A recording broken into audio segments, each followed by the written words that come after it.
A very good evening to all my friends, students, and alumni. I welcome all of you to yet another session of Becoming a Knowledge Worker. For those of you who are new to this, becoming a knowledge worker is for all those who are who are professionals who've chartered their corporate success and are willing to share their experience of how they made it. I do this session for all the students and young professionals so that they can learn from the experiences and career decisions and mistakes made by successful professionals.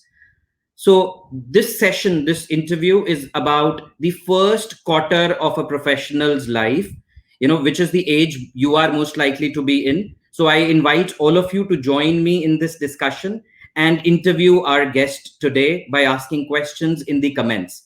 So, as we go along, whatever questions you have, please feel free to put them in the comments and we will try to answer all these questions. Uh, Deepu is our guest today.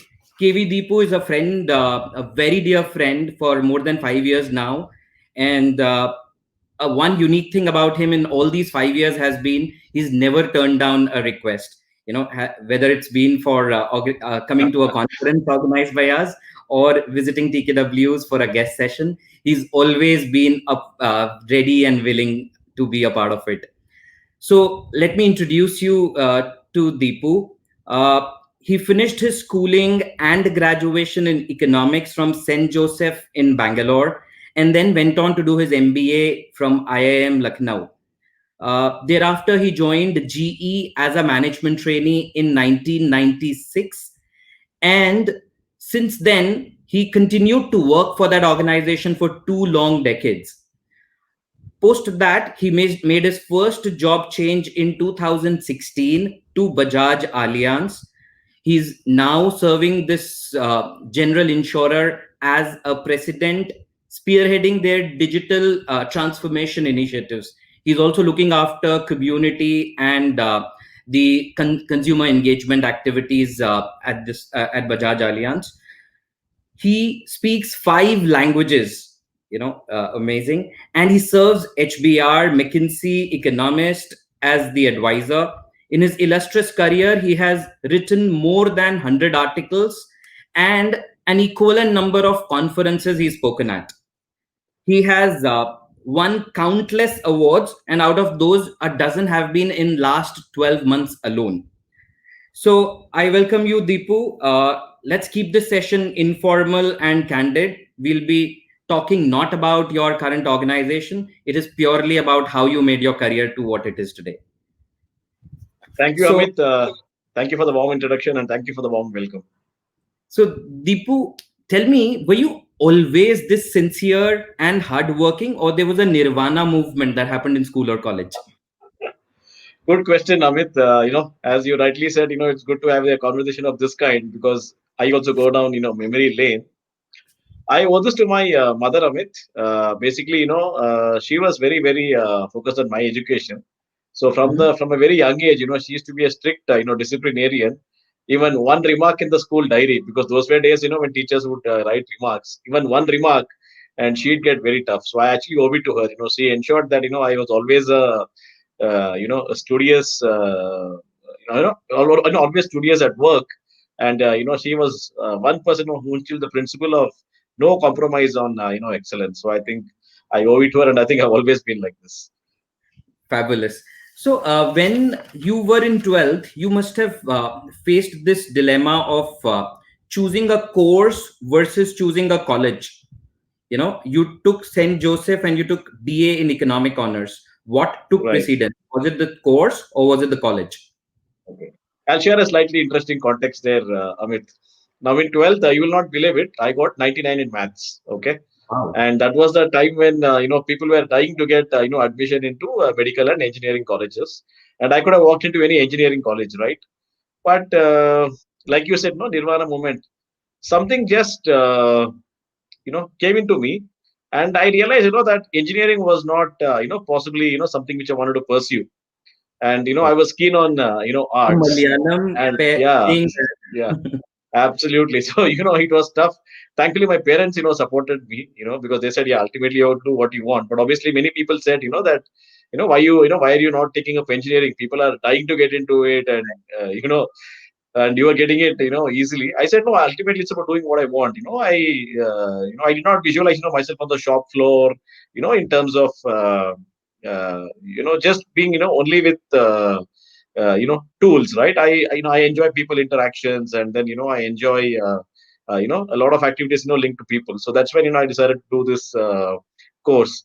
And I was anyway studying in St. Joseph's College, and St. Joseph's Arts and Science College was pretty much, the number one college in Bangalore at that time. So that's why, I opted for the stream as well as the college. So, in fact, I am surprised because I thought you must have been either from humanities or commerce background. Now I realize you Right. were from science background and you took BA That's in right. economics. So, as a Yes. science student, you would have never experienced economics. So, why did this thought of doing economics come? Yeah. So this course had actually three unique aspects, Amit. One was industrial relations, one was economics, and one was sociology. The three together, give you a very good view of mankind. You know, Yeah. one is, the economics and the financial aspect. You study human history and you get an understanding. Sociology really helps you know understand how to get connect with people, and industrial relations was a very good peek into the modern world. So I think So, what I'm sorry. what were you thinking at that time? What did you want to become? Okay, good question.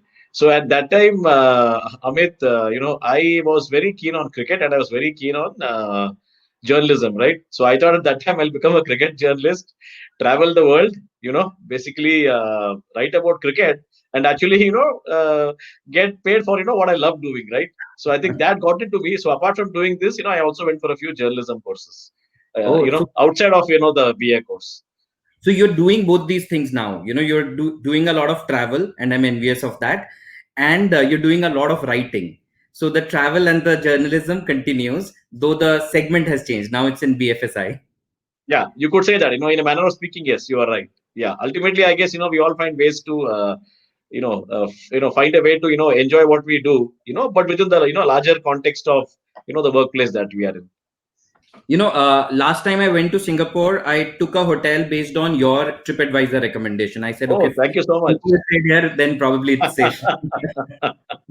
Just to let So you know, I am the number one TripAdvisor reviewer in Pune. I know I wanted to mention that about the number of reviews you put on TripAdvisor, and that's why I said I'm Right. envious of you. You know, I'm also an avid traveler, but the number of travels you've done is amazing. I mean, I keep following that. But it's all So come to a halt right now, thanks to COVID-19. A complete stoppage. true, but very soon it should resume. Yes, hopefully. Hopefully. Now, this is your passion. I can see travel, writing, speaking. All of these are your passions. Were you passionate about these while you were in school as well, or this developed over the years? I had this passion, right from school, Amit. When I was growing up, my father basically stacked my room, with a lot of books. So I just saw books and, started reading, then I started writing. I still remember when I was in school, once we had this writing competition, at the Indian Institute of Science, and they were welcoming on the spot entries. So I suddenly enrolled. I wrote a story like on the spot, and I won the third prize. So that's how I was like excited about writing and speaking and connecting with people. So you're right. I think these dimensions have been there from childhood. They manifest themselves in different ways. When you're in school and college, again in a different way when you're in university and even in the workplace. You keep evolving. While you figure out a way to cater to your own interests. So I tell everybody, all my students and mentees, that if you want to truly become a knowledge worker, you have to start reading big time. How many Right. books did you read when you were in school? Was it like a lot of books or once in a while? Plenty of books, Amit. In fact, I've lost count. I'm a voracious reader. I was always. I mean, I've always been a voracious reader. I was when I was a kid, and even when I continued through school and college. I used to read a book. I would say virtually one every 2 3 days. Oh, wow. That beats Bill Gates. With Well, he's too far ahead. Yeah, but I mean, if this interest converge, I can only say I'm glad. Fabulous. Okay. So, when did the thought of doing an MBA come? Was it while doing the college? or that was the only logical thing to do after this BA in economics? So Amit, this thought, struck me when I was, basically doing BA. I basically realized as I went through industrial relations, economics, and sociology, that I really enjoy management, right? Because management is, basically about connecting with people, right, and making a difference. And that's when, I decided to, pursue an MBA. So, I mean, I did, work hard, and then fortunately, was able to, get admission into IIM Lucknow, immediately after my MBA. I'm sure you must have worked hard, but your resume makes it look like a cakewalk. You just got 99%, got into economics, and then right after college, without any gap year, got into a great management college. So it all sounds like a cakewalk. Yeah, but How Amit, I must tell you one thing. Sorry to interrupt. I must tell you one thing. I think a lot of people, make it seem, as if it's, very easy and, it's like a swan, which is basically floating gracefully on the water. But I think, behind any achievement, whether it's personal or whether it's something which is very big, there is a lot of, sweat and toil. Right. So that's what I wanted to know. How did you manage this? I mean, you did well in school, college, and got into the top MBA college. So what was your work schedule like? How much time did you spend in studies versus extracurricular? Okay. So, see, Amit, it's basically about making the most of the time that you have because one thing I keep telling everybody is whether you are at the bottom of the corporate hierarchy or whether you are at the top, even if you have a lot of support system through executive assistants and so on and so forth, but you still have only 24 hours in a day, right? Whoever it is. So it's about making the most of your time. So Right. what I used to do was, to have a good, plan for the day. As I told you, my mother was a strict, disciplinarian. So, she ensured, I had a good timetable. So basically what I would do is, when I come back from school, or college, when I used to come back home, right? The day was, clearly divided into three parts. One, of course, is finishing your coursework because you used to have homework or, something which Correct. you have, some assignments, you have to do once you come back home. Then the other is extracurricular activities, which would be either reading or writing, or listening to music. Let's say extracurricular activities could also include your hobbies, right? Like listen to music or go I and can. play a sport. And then dedicated time for preparing for your MBA, which is of course only the third year, not in the first 2 years. But unless you do it day in and day out, you cannot. I keep telling everybody. Let's say you're not eaten meals for a week. You can't have 21 meals on a Sunday evening, right? Maybe you can have Right. 2 meals. So you cannot just hope to. It has to be day in and day out. I think that is the key. And then you're able to achieve your goals.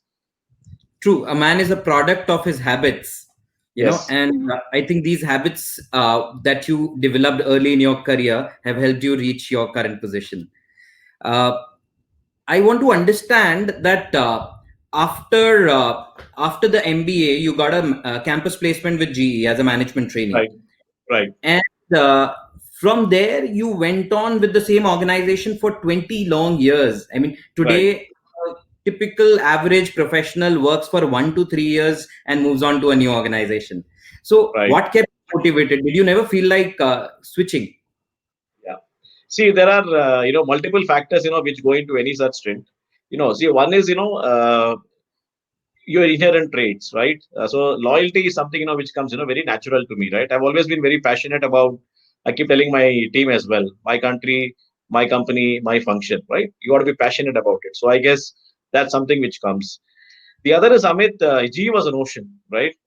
Whether you looked above you or whether you looked, sideways, right? It was into so many businesses, so many countries, and there was so much to do, right? And I remember recently, one of my friends telling me, and I'll not name that company, but he said that he was also working in a very good company, and I'm using that just as an example to give a contrast as to how I, what motivated me to spend time in GE. So he was in this company. This is an MNC, which is based in Europe, right? It's a very very good company, very well established, very nice company. He said he left that company because had he spent some more time, he would have become very comfortable. Now GE was just the reverse. GE used to buy businesses, sell businesses, come out with various new themes. Initially it used to be Six Sigma, then it used to be simplification, then we went in for a rebranding. Then it used to be customer focus at one time. That G never made you comfortable, right? You want to keep reinventing yourself. So I guess that just kept me going, and also from a management training, as you keep growing, right, and you keep learning, right. I guess I just enjoyed the journey. Did you do any other job stints, small apprentice assignments, or part-time jobs before getting into college or during your college? I didn't do any job as an apprentice, but what had happened was because of my writing skills and my interest in cricket, my friend's uncle, when he set up a small cricket magazine, right? He asked me to write in that, when I was in college. So I wouldn't call it, an apprenticeship stint, but yes, I did write some articles for his magazine, and of course, no commercial payments, right? It was my friend's uncle, right? So I just wrote for free because I also enjoyed writing. He said, okay, this guy is good at writing and cricket, he can contribute. Just that. So I remember going to his office, seeing his setup, those days, offset printing, writing that way. But it was not apprenticeship, the way we all understand it. And what extracurricular activities did you participate in at school and college? Well, quite a few, Amit. One is in our college, there was a course on English literature, especially on Hmm. tragedy, right? And I think that was amazing. It was called honors program, and we had to do 100 hours of the program. That was amazing. Then apart from that, I learned French. When I was doing my BA, and it was wonderful. Learning a new language. Apart from that, I used to go for all these extracurricular activities. Sorry.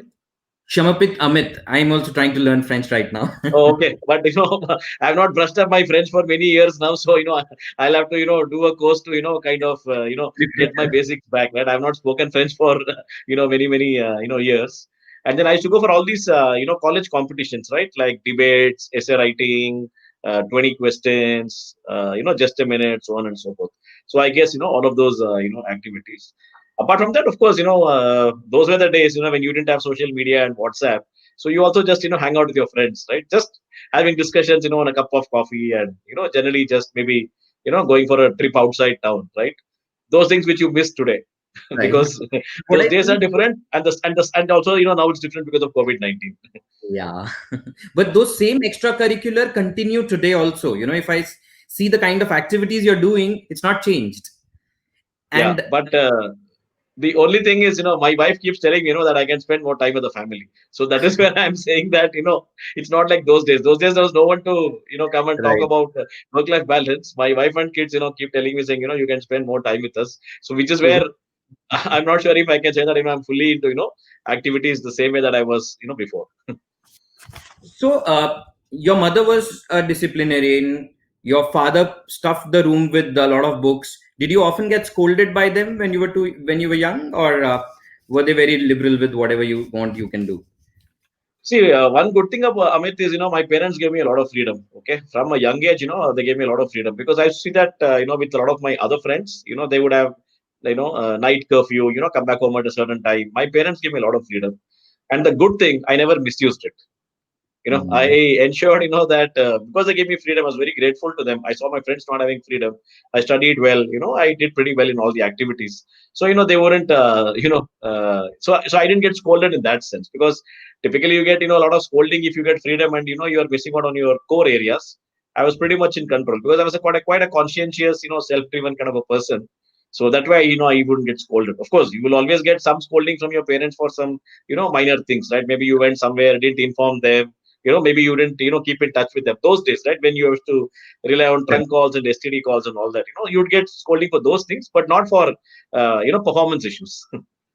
Any mistake of your childhood that you remember, which you would advise the younger generation to not repeat?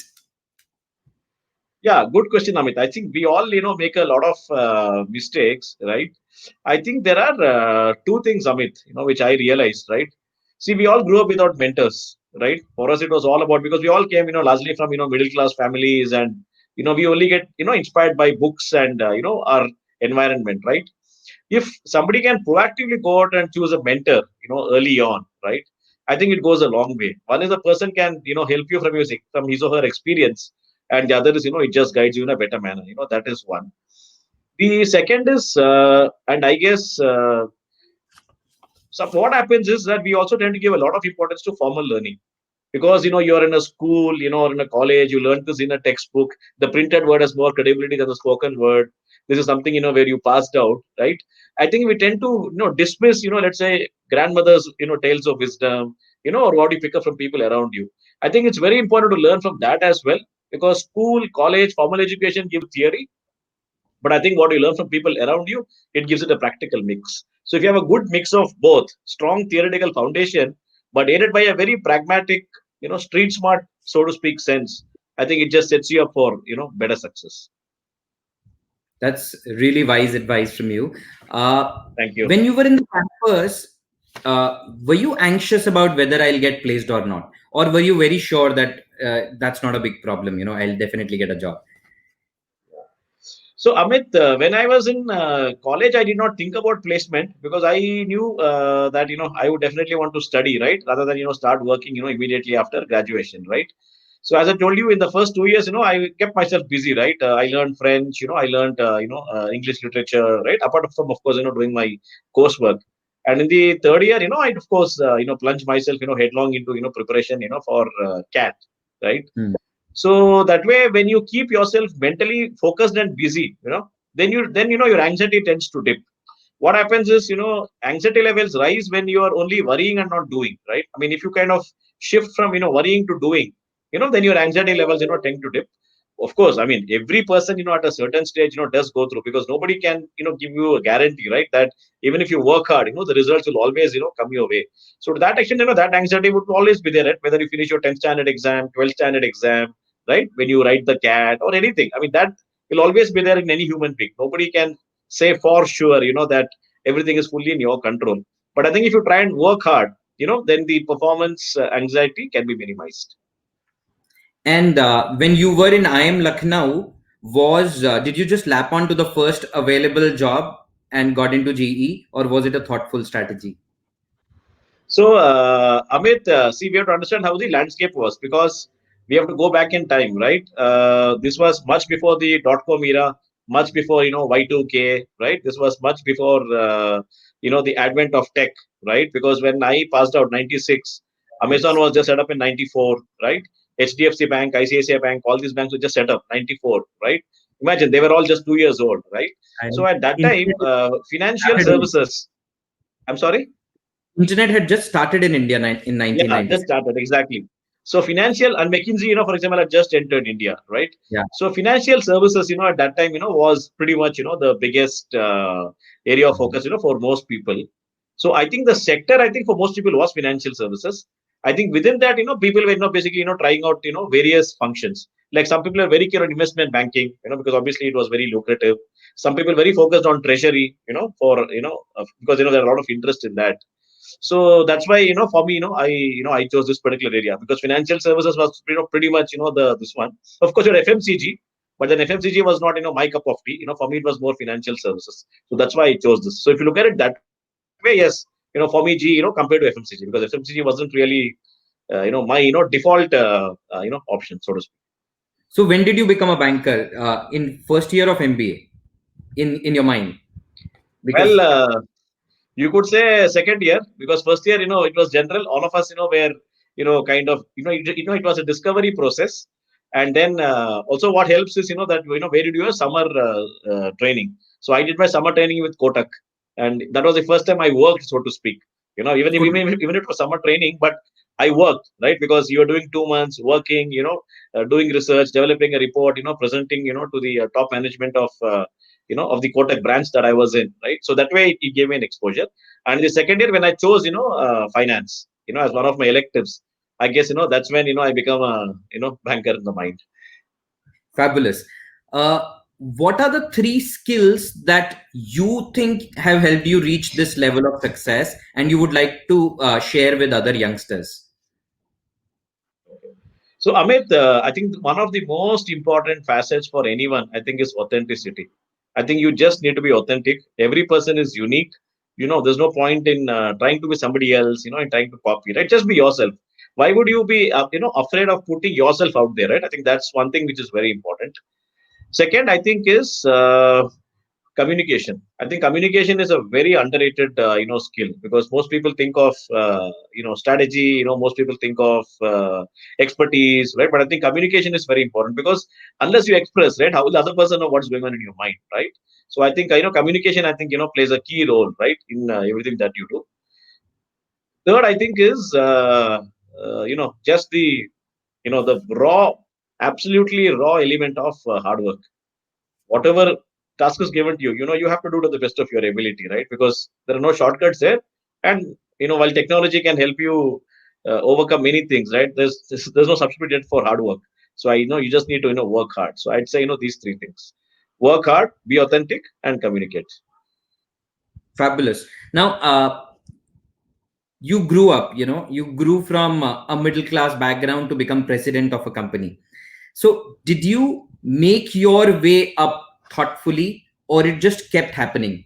You were working hard and doing everything, and this just kept happening. So Amit, you basically take it as it comes, right? Nobody can plan, as I said, nobody can plan, 24 or 25 years hence, because even the world around you, is changing, right?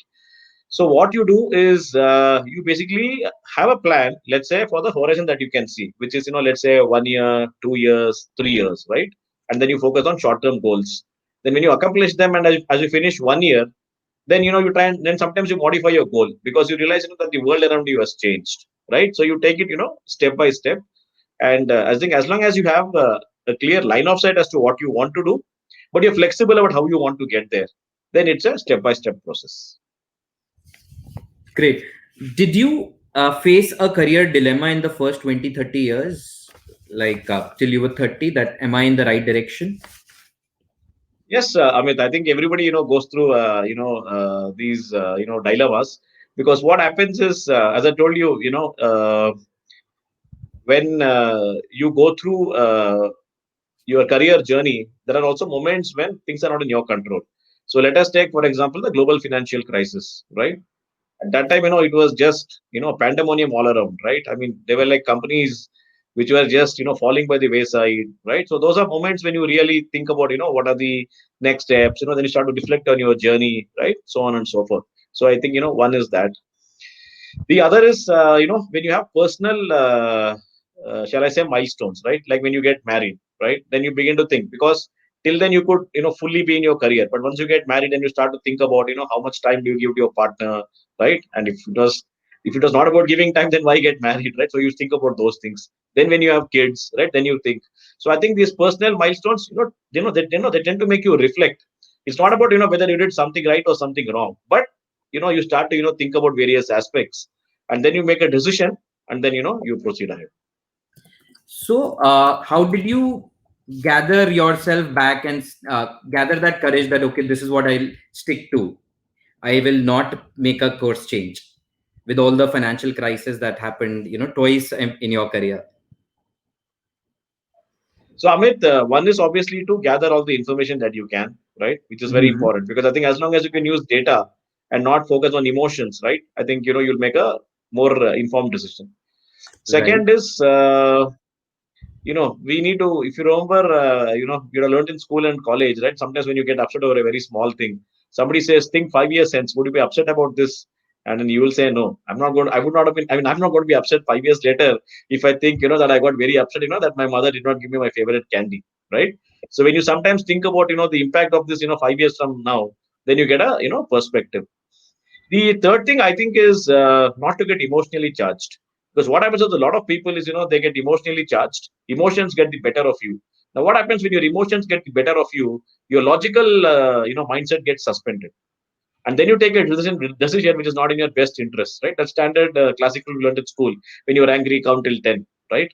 So I think if you don't get your emotions that get the better of you, if you are focusing on data, and as I said, if you have a future perspective, how would this look 5 years from now? Then I think you'll take a you'll make a more informed decision.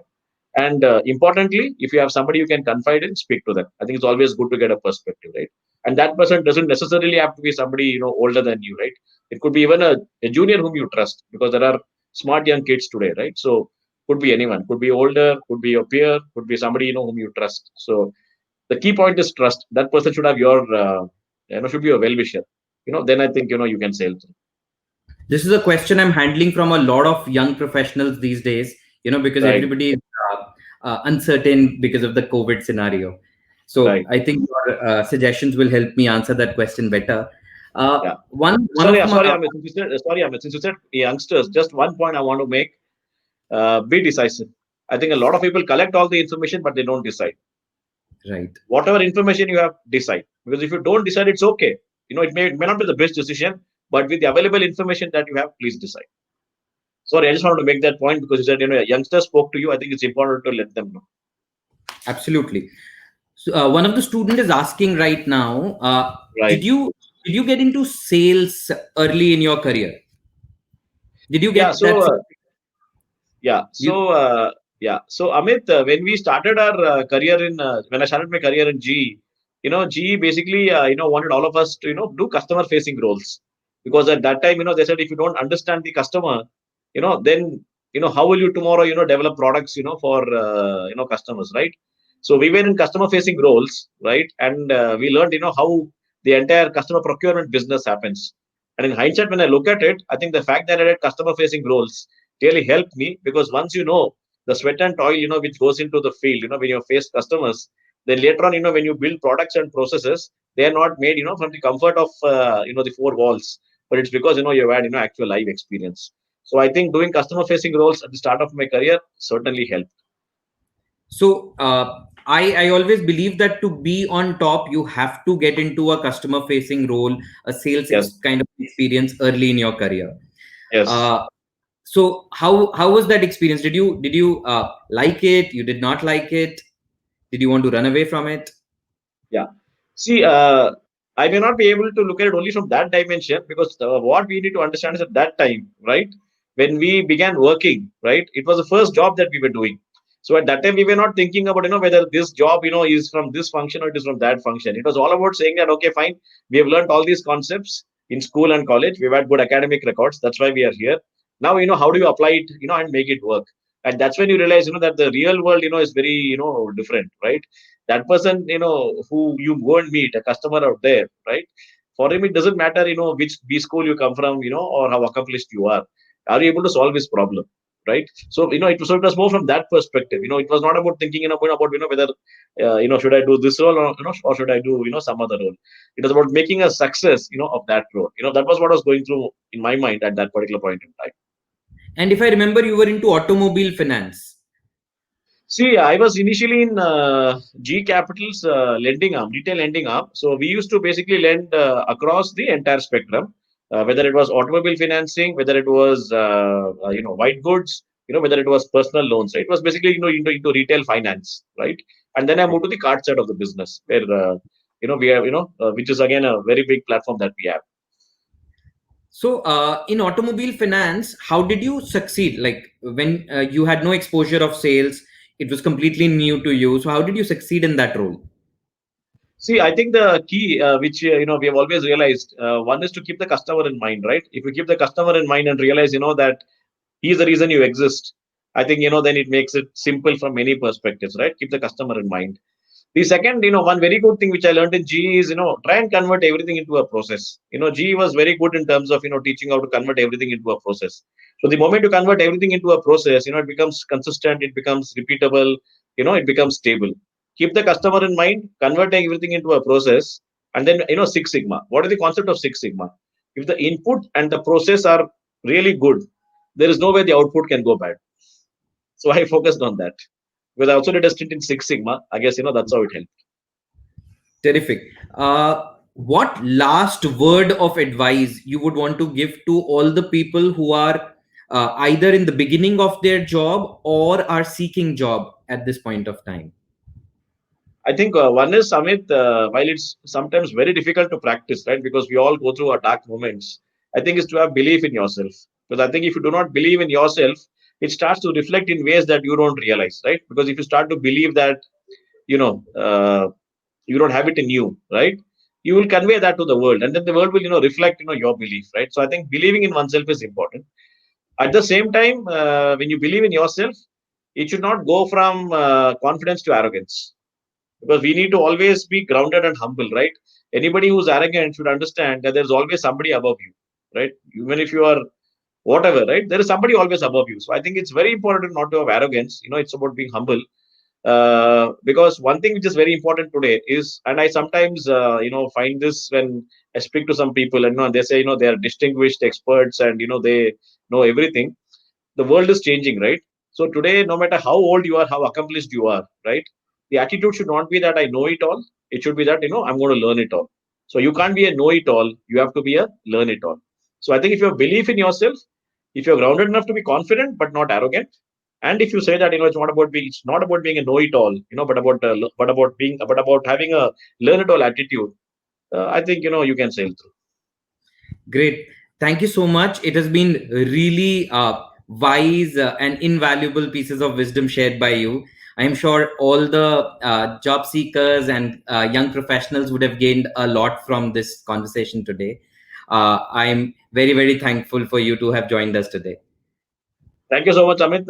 As I said, it's always wonderful speaking to you. And the point, just one point, you made initially about not turning down your requests. When I joined GE, one thing which I learned from one of my colleagues then, he said if we exchange 1 rupee coins, we both will be left with 1 rupee each.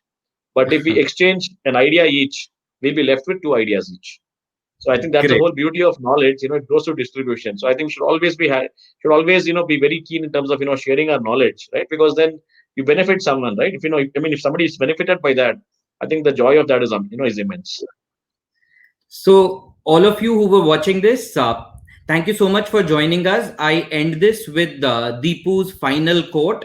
To really become a knowledge worker, you have to acquire, share, and leverage knowledge all your life. Like he beautifully illustrated, sharing your knowledge is the best way to grow yourself. So, keep doing that, keep learning, and let's hope to see all of you become great professionals.